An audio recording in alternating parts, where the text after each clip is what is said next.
Greetings, fellow Earthlings. Okay, so I think I'm gonna try to bang out the rest of these, make this a part 2 instead of it being like this could easily go into 3 parts, but I'm going to try to get through it. We're gonna be reading today in Parinama Method. We're reading about cognitive biases organized by Hub. And where does this fit in? This fits in the shadows of the sixth hub. So if you're following along in the book, we are at page 235.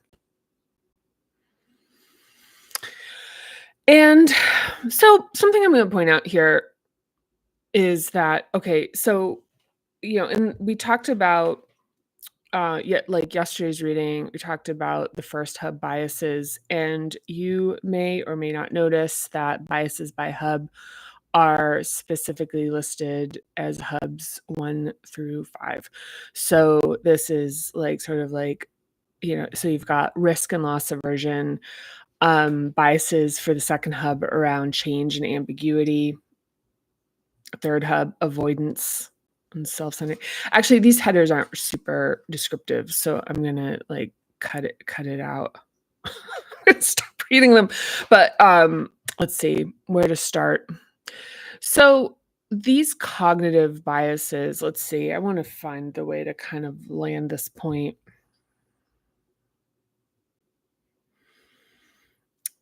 In a way, okay, one way to put this is that, so in the sixth hub, and as we get into the seventh hub, we're really getting into belief systems. But as we've discussed, that if the development of the like sense of physical security and trust in your physical security, the second is emotional capacity, the ability to handle big emotions without becoming overwhelmed, and even have literacy in terms of understanding some of the sort of nuance and what they're reflecting to you about what your experience is and understanding that about yourself. Third hub is your sense of safety and your own empowerment, your own individuality, and your power, your personal power.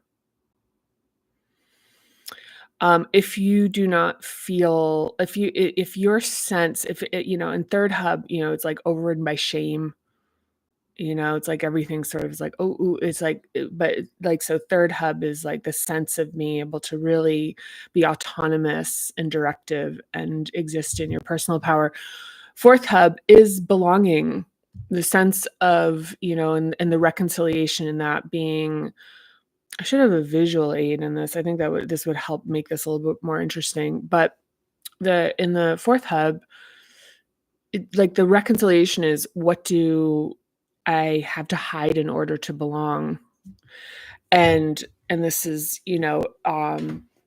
connection and belonging. And it's like how much of our self gets to take up space in the sort of collective and in the relationships that we have, in the communities that we occupy, like how much of our authentic expression of ourselves is seen and embraced and accepted. And so, and then, so those first 4 hubs as being really foundational. And then the line of delineation is when we're getting into communication and expression, which is without those 4 feelings, those 4 establishments of like trust and physical safety, emotional capacity, safety in your own power, safety in your own sense of self existing without having to make like pretty big concessions about the expression of yourself. Then it's like in the fifth hub, the self-expression part is the one that gets impacted, because it's, all of those 4 components play a part. And then here we are in the sixth hub where we are right now, which is what we it's we're getting more into, like, what we believe, like, the component of what we see, what we perceive, what we believe, and so this section and then in the 7th hub, we're getting more into, further into our, like, understanding and our intellect and our capacity there, and, as a result of that, like, we're seeing how here in the shadow, which is how these cognitive biases actually by by evaluating them and confronting them here and like doing some reclamation here is that this can also play a role in the the the liberation of these like societally and familial like these lower I don't know why I'm like at a loss for explaining this, but that this is part of the evaluation, the self-reflection of the sex hub that lends itself to being able to access more of it. And also just pointing to the reality that many folks stay within the first four. It's not uncommon. So, okay, we're gonna talk about cognitive biases here. I feel like there's something else that wants to come up. I'm not, for whatever reason, I'm not particularly articulate. Hi there, how are you? Um, so I am going to make a run for it. So here we are, we're on page 235. And so second hub biases, change and ambiguity. So one of the things in calling back to the second hub, which is chapter 5, is it's black and white thinking is one of the representations of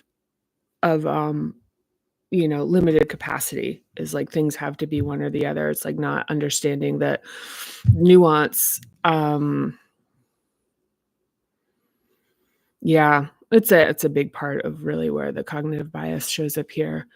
So, thanks. I appreciate it.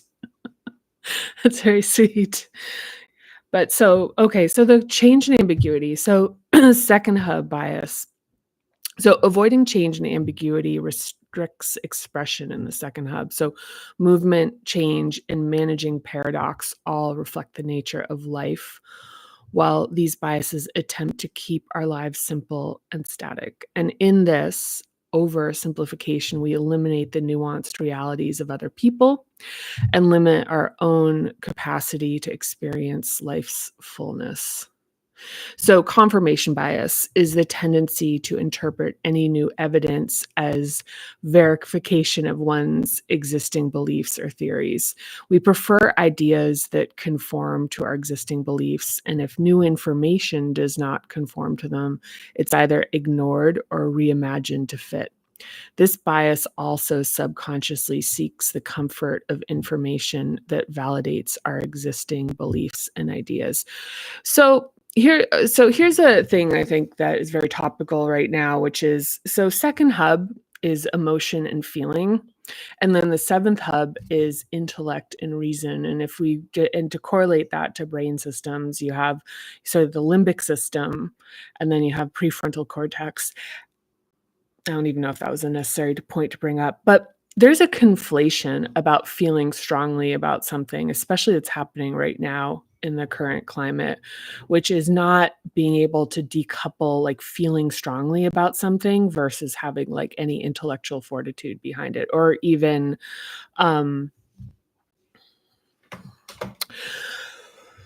yeah, just that feeling strongly about something is enough. And this is a good place, like confirmation bias is a good place to point out the fact that giving people information does not change people's like minds. Like even saying it's changing somebody's mind is actually pointing in the wrong direction. It's like you're changing somebody's feelings. And changing someone's feelings that is underlying and using logic as kind of the Trojan horse as to kind of, like appear like logical, that it's like that your position is fixed and sound and makes like objective sense. Um, that, using information, it's like that's just a notion that's constructed around the fact that it's like having strong feelings about something, having sort of like, I guess, like critical thinking and like intellectual rigor applied to something is separate from that. For all of us, this isn't like a othering thing, but I think this is a good place to point this out, where information for a second hub bias is actually just going to be used to reinform, and it's going to be reimagined and restructured in order to make sense of an existing position on something. So people go, oh, my opponent is so stupid because I just gave them a fact and then they don't understand it. It's like, well, it's like, from that position, we're not understanding the fact that it's like, this isn't an information war. This is a war of being a human being and having feelings about things. So, this is where empathy and reaching into somebody's understanding of like, how could they come to that position, like what familial, it's going to be familial, it's going to be cultural, it's going to have to do with like the practices of like the values of how we've been raised. It's not like an academic thing. I mean, we just look, it's like happening all the time. So cognitive dissonance is the inability to tolerate nuance. That is, stress is caused by simultaneously holding conflicting beliefs. So the stress and tension of having two or more contradictory beliefs, ideas, or values create an internal struggle and hence a divided mind. So different aspects of ourselves, sometimes our subconscious versus our conscious mind, enter a battle in which there can only be one winner. The internal struggle will seek the path of least resistance to restore harmony, even if this means returning to nonsensical behavior. Like that's kind of a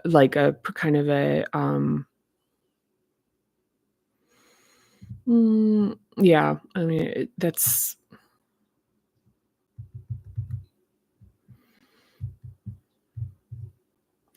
and I would say one of the things about cognitive dissonance is it also relates to the capacity to hold difficult emotions, which is very second hub. So the cognitive dissonance is like a lot in many cases, it's about escaping the sense of discomfort of a new idea conflicting with the comfort and of the status quo. Yeah, yeah. Okay, the backfire effect is the strengthening of a belief after it's been challenged with factual contradictory information. Because our mind decides how to assign meaning, it can interpret information and rationalize it in whatever way suits its interests. So, in concert with cognitive dissonance, this seemingly perplexing response to new information is that it actually strengthens the initially held belief. And then the decline bias, aka declinism, favors the past. It's bias. Always biases. Yeah, we like patterns that we understand, and when things change in ways that may feel unsettling, we change how we perceive them to fit existing beliefs rather than being changed by new information. We're not inclined to invest in the energetically expensive work of cognition, so we try our best to avoid changing our thought processes by resisting change. So this one you could like launch 1,000 ships on. This one is so important in this hub and in our lives, which is the energetically unfavorable path of actually seeing things in a way that's different. And this is not just about, I think one of the things that's like for me conjured up in this is like kind of the cultural things like how people are interacting about politics and things like this. But the decline bias I want to talk about, which is about changing your life, which is that one of the things that is so important about what exists in Parinama and and loosening the tangle is becoming increasingly aware of how to access alternatives, of which there are extraordinary numbers of different ways to view things and exist and how to be and people. And there's a thing where it's like, and I see this a lot because people who are, drawn towards Parinama are drawn towards a notion of transformation and change in their lives, like feeling that their life is not working as it was prescribed to them, is like the most, like, very common. And one of the challenges in that is like, there's this kind of gridlock that happens, which is like, I want my life to change, but I don't want to lose anything about my existing life that I'm attached to. And without understanding that the attachments are very often some of the long poles in the tent for, and this is not what anybody wants to hear, but it's like to evaluate the attachments can create a sense of destabilization. Certain relationships, careers, hobbies, patterns, communities, the things that are like, these are the things that are holding up my life. Lifestyle things, major one. Lifestyle things, major. It's like, oh my God, I'm not going to be able to get my latte. I'm not going to be able to shop at the, where I like to. All these things that I got through, maybe really making really massive sacrifices to my mental well-being, working really hard. And so it's like I reward myself with things, and that becomes a treadmill, a thing of like, I don't want to give that up. I don't want to give this lifestyle up. I'm going to just the thing is, this could literally be like an entire dissertation on this particular thing as I experience right now. I will tell you, not personally, I currently, but as I understand this as being it's interesting, in the notion of Parinama and transformation is that there's a holding on to still feeling a lot of conviction about being like, I know how everything works. Doesn't work for me. My life is totally non-functional, but I still know how it works because there's this one thing I get out of it that or 5 things or whatever that I'm really attached to. And the thing that I'll say here is that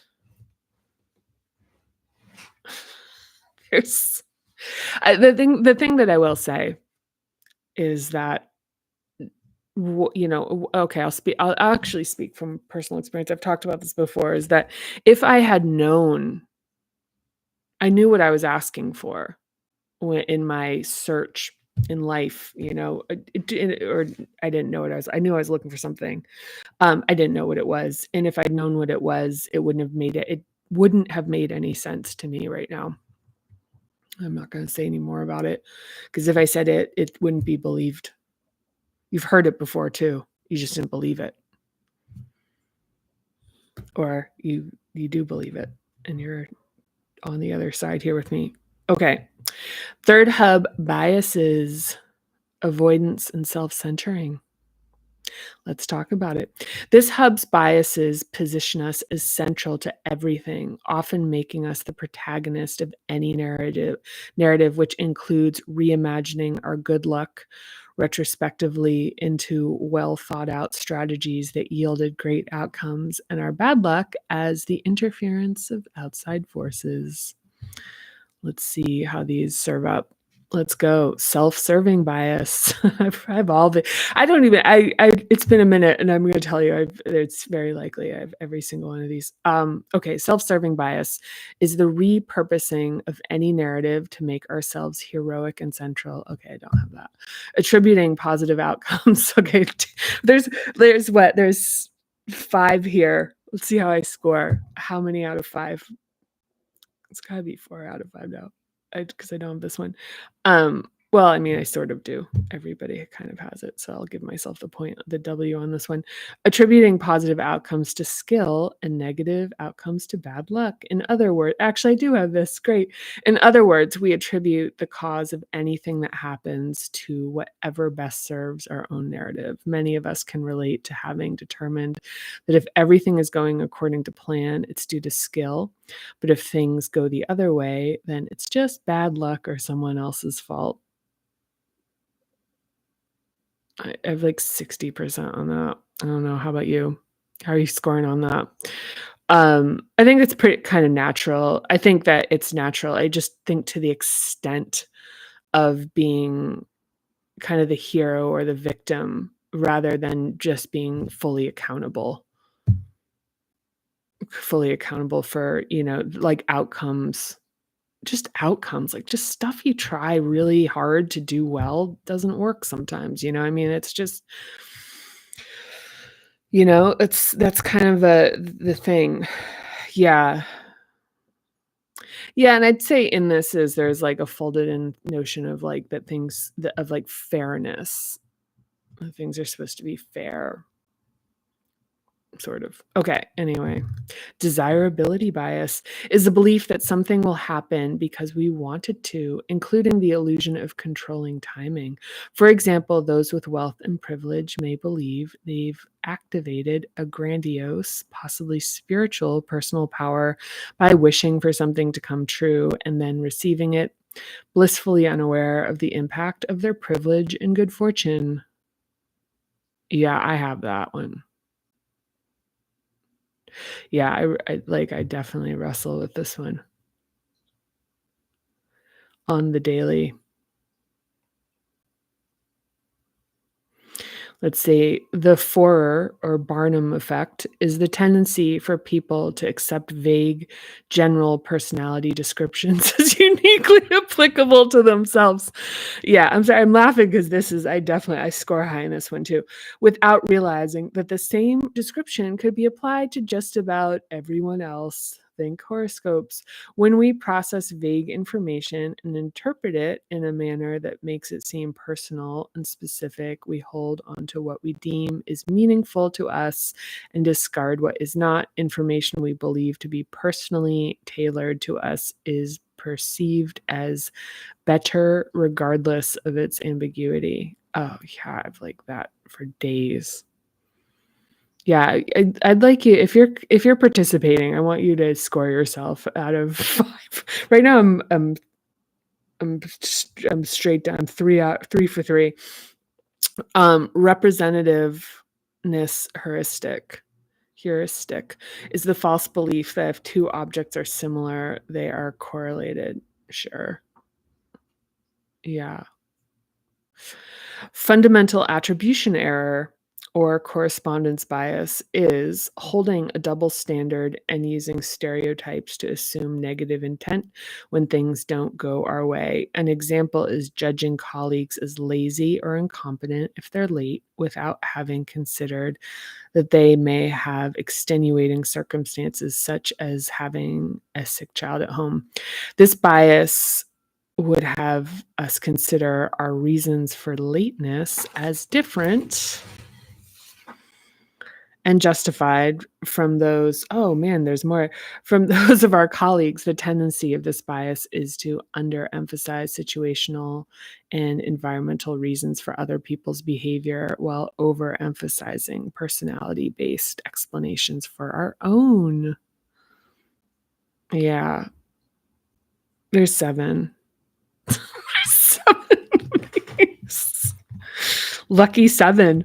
So optimism pessimism bias, not directly related to first hub pessimism bias, is our tendency to overstimulate the likelihood of a positive outcome.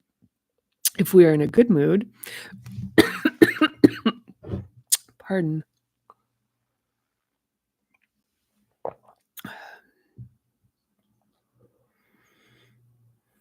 Okay, optimism, pessimism bias. I'm going to start from the top.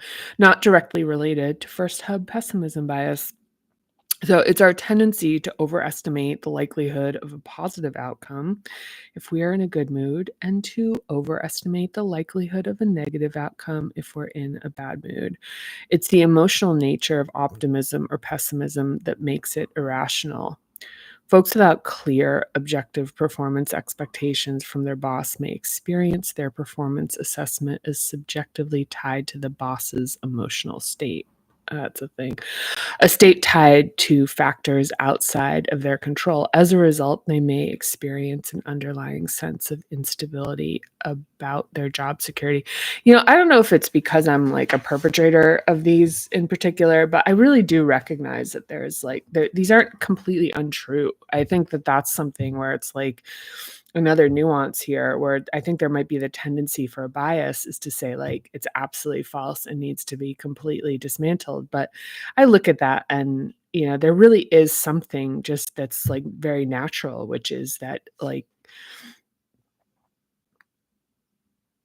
being in a good mood actually does increase the likelihood of a positive outcome, in my opinion, in my humble opinion, my semi-humble opinion. So hindsight bias, this is the last one, is the common tendency for people to recall past events as having been more predictable than they actually were when they were happening. Nostalgia sanitizes the memory of the past, which at the time always involved uncertainty when it was happening because the outcomes were unknown, sometimes called revisionist history. This is a bias that allows us to center ourselves as confident heroes in the retelling of an event that at the time actually involved a lot of uncertainty and doubt.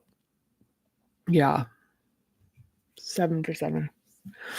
So you're not going to be able to outscore me in these, but maybe you can match me. Yeah. Or you can come up with like an 8th. Yeah, the best third hub cognitive bias perpetrator in the house so far, unchallenged. Okay, so fourth hub biases. So this is herd mentality. I don't have a lot of these. I do not. I mean, I have them, but they're not. I'm not. Maybe I have like the antithesis of these, or who knows? Let's read. Maybe I'll be a high scorer here too. So, okay, these biases involve the conscious influence of wanting to belong and feeling safe when others do the same things we do, regardless of whether the behavior is in fact wise or safe. So this is like if everyone was jumping off a bridge kind of stuff. Geek. Yikes. Okay, so herd mentality and social proof biases create a false sense of safety in a decision because we see other people doing it. Herd mentality, and I think it's like a false objective. Wait, is it? Well, okay, I'm going to talk to this. Herd mentality can be the fear of missing out as we see our friends and family partake in a behavior such as buying into a particular trend or investment, or feeling compelled to join in. Social proof is the sense that other people liking something makes it a safe choice, and we trust that we're more likely to like it too. If social proof is provided by people we perceive as aspirational or admirable, it can be particularly potent. An example is the comfort of buying a product from hundreds of ratings from strangers versus the discomfort of buying a product with no reviews.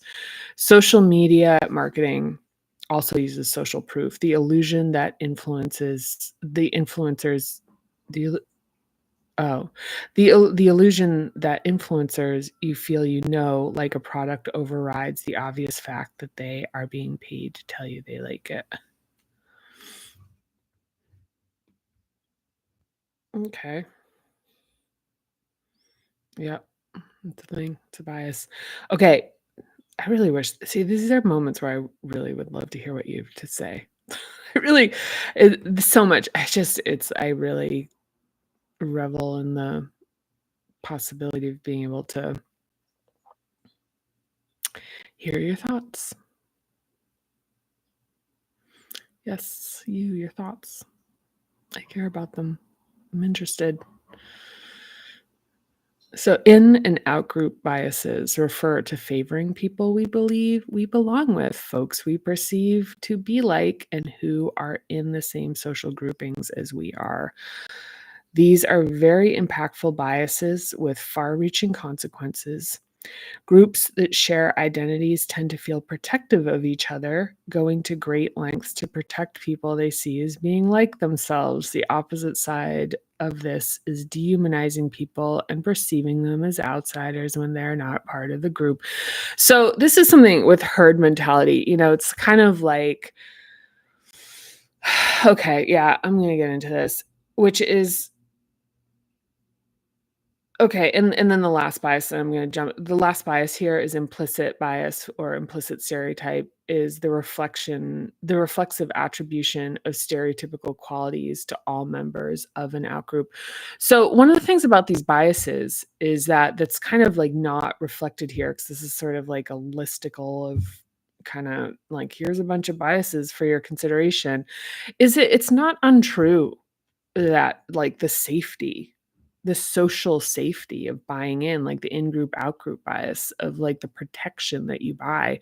Because the thing is that there's so many like, the reality of, like, not turning against your group, even when they're doing something in the short term or, like, whatever that you don't agree with, is to go against them, you potentially put yourself out completely exposed because it's not that the out group is gonna accept you because 'cause they're probably gonna see you as like, as their out group. Their out group is gonna see you as, like, whatever, maybe I'm but it's, like, as a member of your in group, and so as a result, you're their out group. So the risk of not belonging is real in terms of the loss of the kind of comfort and safety of people who have your back. And you see this, I mean, I'm not even gonna use, like, examples because 'cause they're all so, like but, I mean, it's even, like, speaking up against something, which happens to me a lot in real life. And the internet, I don't speak up that much, but in real life, I'm kind of opinionated, or it can like kind of hold strong opinions. And I experience the outcome of that. It makes people uncomfortable. I think there's something that makes, there's an aspect of people being like, well, this person is going to play ball, and people are tracking that. I used to when I was building teams. I used to track, like, are these people that are actually going to be, like, effective members of a team? Like, I used to assess for that. Is like, are you going to, like, sort of, like, run the ball in the same direction as all of us? So there's this signaling of someone who's kinda like, "Hey, I don't love that play," that begins to kinda go like, "Well, are you do you"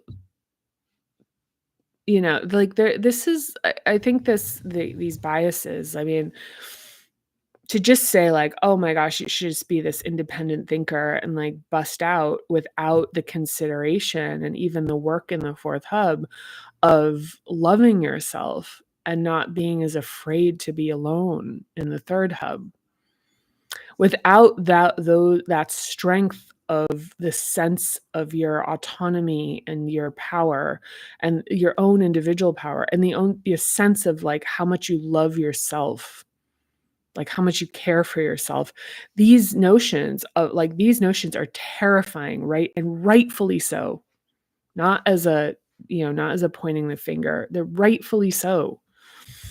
Yeah, 'cause I really I mean, I think one of the things with these is that it's like in reading this the first time I've ever read them and this, without it being part of the manuscript and just reading it, it's like I can see where this kinda comes across as like, "Well, what's your point here about these?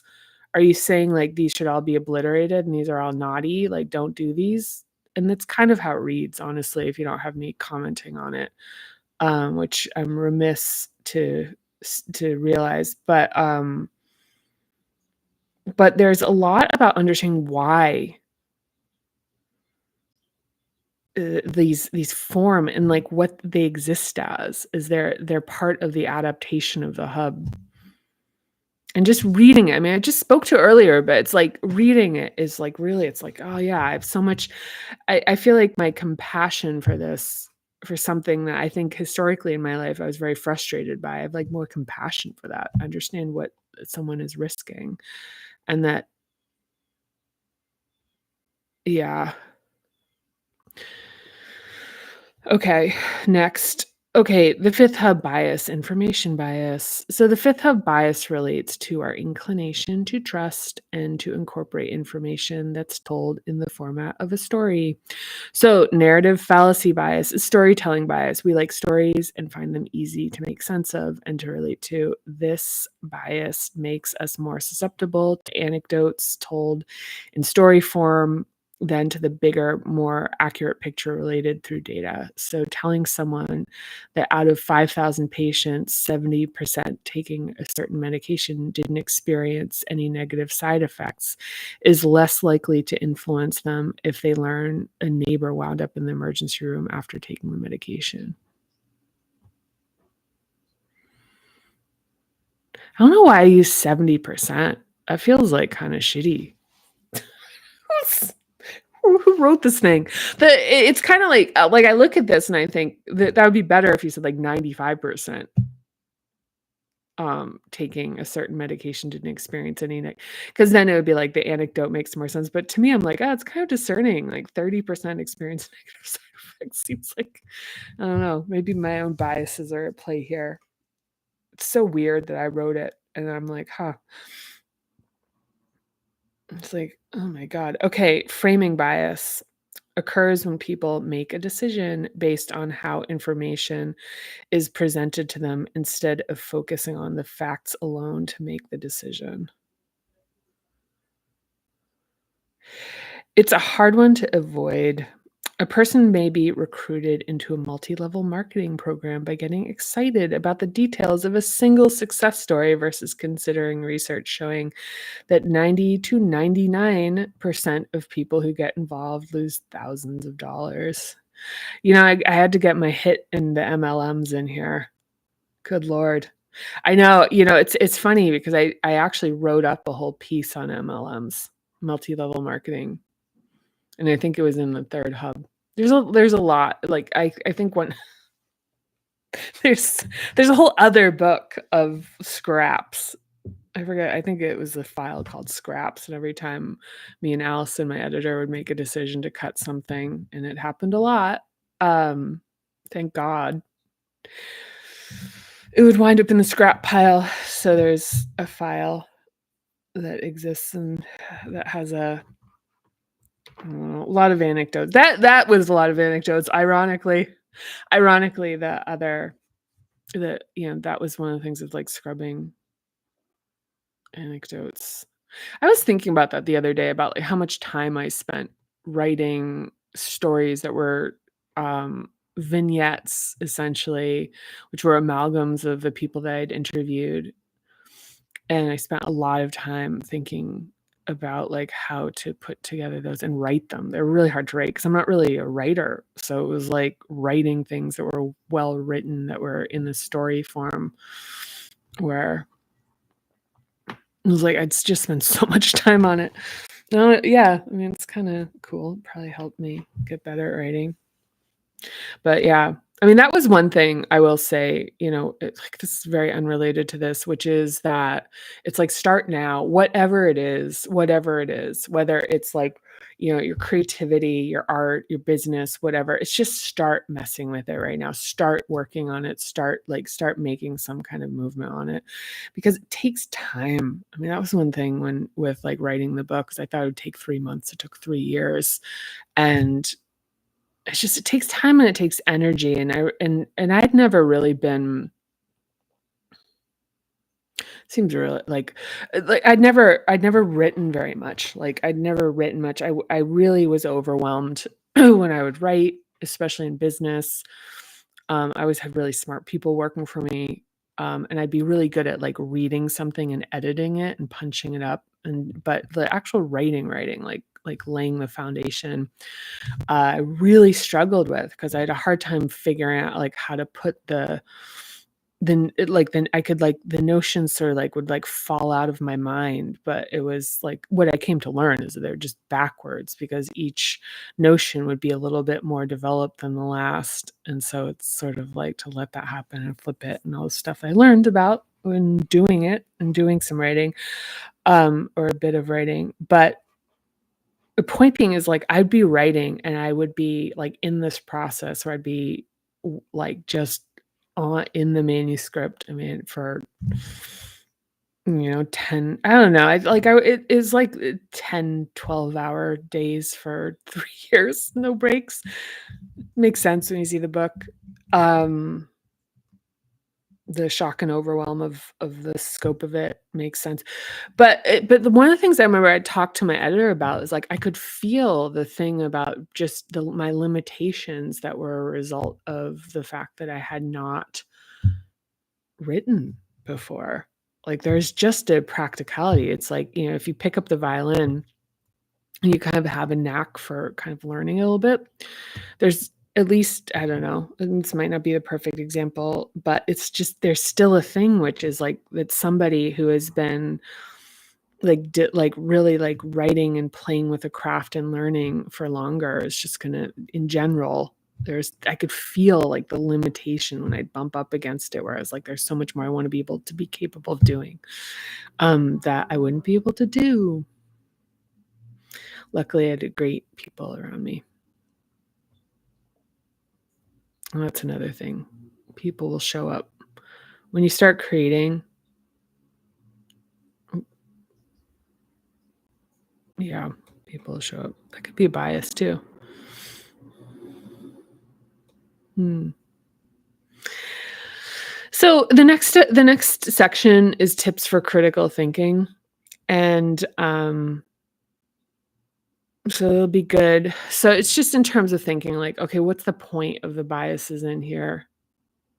Because it's like I'm a little bit like, "Okay, let's land on some point here with this," because it's a lot of real estate, and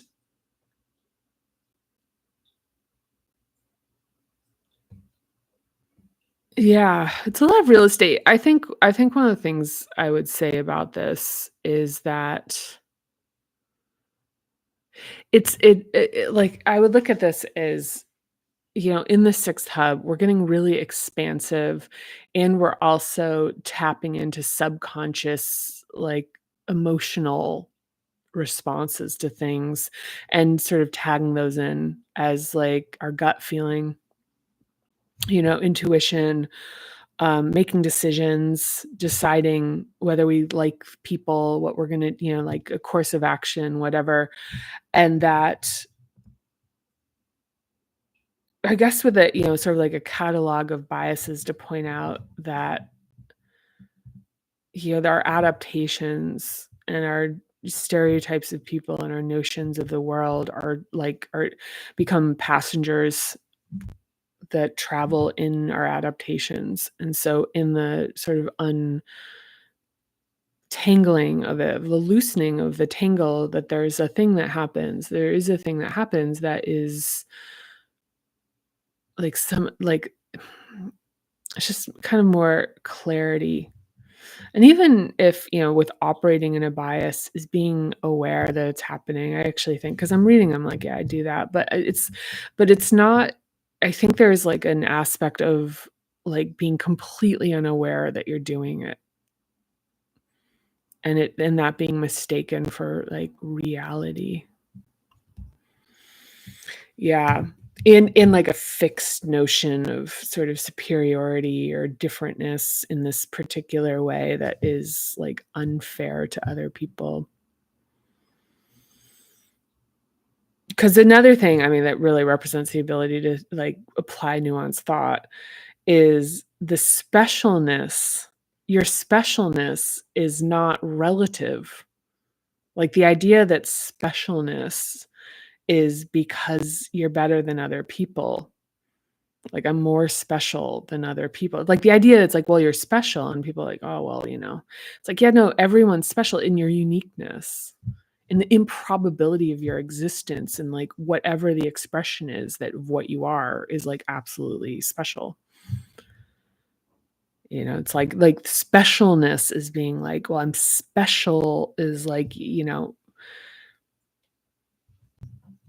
it's not about relativity. And this is something that in terms of like the thinking here is like even like in biased thinking or even in belief systems and things that are tagged in that, like humility, that's you couldn't be humble and also consider yourself to be special.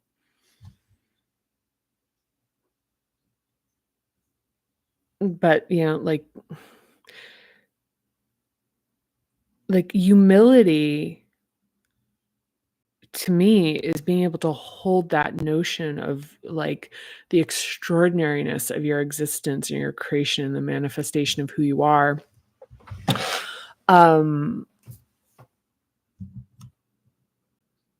With humility, like with the like the humility, like not that you like humbling yourself to be this thing where you're like crawling on your hands and knees and being like, I'm dirt, I'm a pile of shit. It's like that idea is like, that's not humility. That's like degrading oneself. So it's like that humility would be to hold something extraordinary with grace, to hold the extraordinary gift of your existence, of like who and what you are with grace. Not belittle it, but not belittle the extraordinary, like the extraordinariness of your life, the experience of it, who you are, the unique capacity that you have in terms of what you can express, and to be like, yeah, it's shit. For me to get real about this is I have to, it's like, it's not, I'm like, roll around in the dirt. It's not it. And that it's kind of like, well, my extraordinariness is in competition with somebody else's.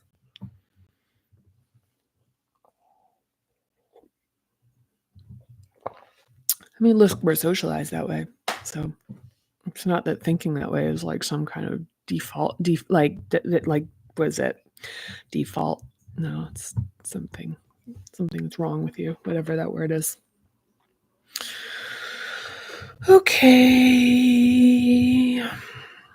So, yeah, tips for critical thinking is next. And then we're in techniques and exercises, which I'm really looking forward to because I felt a little stalled out here because this stuff, these last few sections are kind of like talky talk and they don't have a lot of practice in them. So it's kind of the philosophical side of this.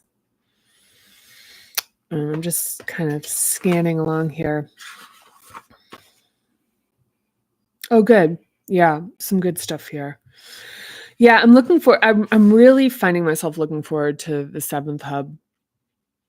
Very much looking forward to it. I was surprised by how I feel kind of eager to move on in my own practice with this, and my practice is like kind of pacing with how we're reading here. But, like one of the things that I love about the 7th hub is, it's really about developing a dynamic intellectual confidence that relies on, the previous hubs, because it like really like one of the things is like intellectual insecurity, like everyone being like, I'm so dumb, all these like,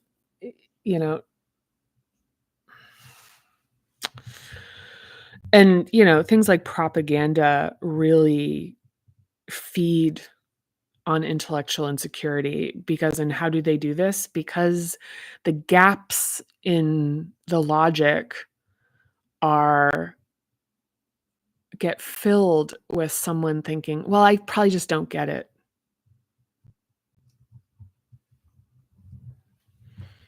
You get it. You notice that there's stuff that doesn't make sense. Just that's you're not wrong. But that's I mean, so in the 7th hub, when we get kind of like go further into our sense of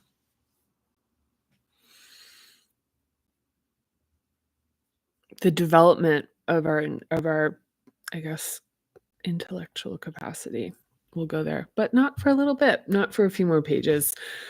We still have this everything from here on out is in I would call the tips for critical thinking sort of fits in with techniques and exercises. So from here on out for the next little bit, we're going to be doing stuff that has practical. So that is it for today. Thank you so much. And I am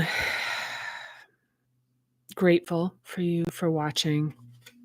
Any comments I will respond to. And thank you, MD Rodial Islam. I am grateful for those comments. Thank you. Hearts back to you. Good advice. Love it. Hope, yeah. And I'm good. I hope you're well as well. So, okay. Anyway, that's it for me. And again, I'll respond to any comments. I really appreciate any interaction with this, any likes, and just watching. Thank you. It's great. I love it. I guess I'm a little bit of a broken record on this topic, but I really care about what you think. I'm really interested in your response and how you feel about that. And that's one of the kind of interesting, challenges of this format is it's hard.